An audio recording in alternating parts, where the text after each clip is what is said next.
Bergaon block Bodoland फरायसा आफादनि बानजायनायाव Bergaon block Bodoland फरायसा आफादनि आफादगिरि क्रिनजय बर'नि दैदेननायाव दिनै डिमाकुसि जौमा फरायसालियाव बड'लेण्ड फरायसा आफादनि दालाइ आफादखौ गुबुन गुबुन जाति जनजातिनि गासै 50 फरायसा आरो फरायसुलिफोरखौ लानानै डिमाकुसि श्रीमन्त शंकरदेव हारिमु नब्लाङाव गुवारै सावरायलायनायनि गेजेरजों दाफुङो।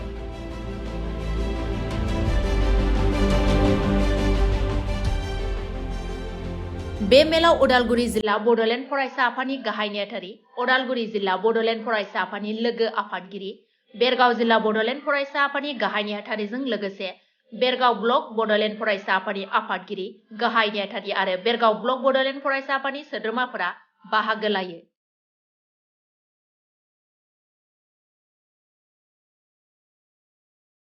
डिमाकुसि जौमा फरायसालि बड'लेण्ड फरायसा आफादनि आफादगिरि महरै शुभम थसा आरो गाहाय नेहाथारि महरै बिग्राय बर'खौ सायख'यो आरो बिथांमोनजों लोगोसे बायदि बायदि बिबानफोराव गासै 50 सा फरायसुला फरायसुलिफोरखौ सायख'यो। डिमाकुसि कलेजर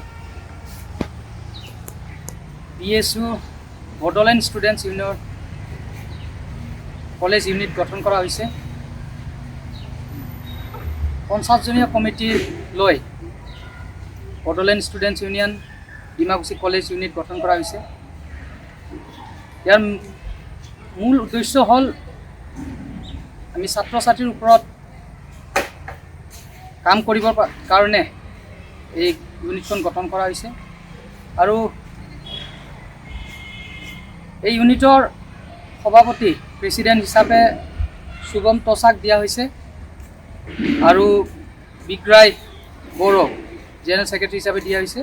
লগতে সমূহ কৰ্মকৰ্তাসকল আমাৰ মাজত উপস্থিত আছে আৰু সকলোকে মই জিলাৰ সাধাৰণ সম্পাদক হয় এটা বিনম্ৰ অনুৰোধ জনাইছোঁ, যেহেতু নিজৰ নিজৰ দায়িত্ব ভালকৈ পালন কৰে আৰু এই ডিমাকুসি কলেজ ইউনিটখন BSUৰ এই কলেজ ইউনিট ষ্ট্ৰং কৰিবলৈ মই ডিমাকুসি কলেজ ইউনিটক বিনম্ৰ অনুৰোধ জনাইছোঁ। ধন্যবাদ।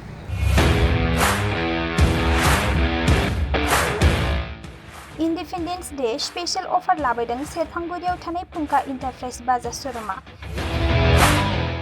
बाजाज बाइक सालायनो मोजां मोनग्रा सुबुंफोरनि थाखाय गाहाम खौरां। क'क्राझार जिल्लानि सेरफांगुरियाव थानाय फुंखा इन्टारप्राइज बाजाज शोरूमा होगासिनो दं 31 आगस्तसिम इन्डिपेन्डेन्स डे स्पेशल अफारनि एक्सेन्ज। बाइक बायगिरि बिथांमोना इसेल' बिबांनि रां होग्रोनानै प्लेटिनानि मडेल, बाजाज सिटीनि मडेल आरो पालसार 125नि गासैबो मडेलनि बाइकखौ RC आरो इन्सुरेन्स लाफानानै 10,999 रां बेसेनावनो लवेस्ट डाउन पेमेन्ट होनानै बाइक लानो हागोन आरो 1,000 रां होग्रोनानै गोसोबायदि बाइकखौ आवग्रिनानै दोननो हागोन।